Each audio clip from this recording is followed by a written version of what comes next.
Replace the GFI. Gonna test the refrigerator again. Look at the amperage. See if it was just a bad GFI.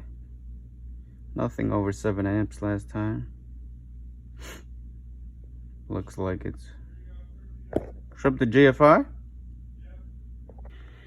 Unfortunately, we were not able to figure out the issue why the GFCI is tripping when the compressor kicks on.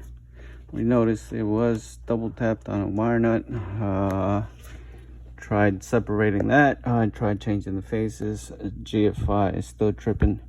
But if that same refrigerator gets plugged into another GFI, it doesn't trip it, just that one. So it's picking up a ground fault from somewhere else.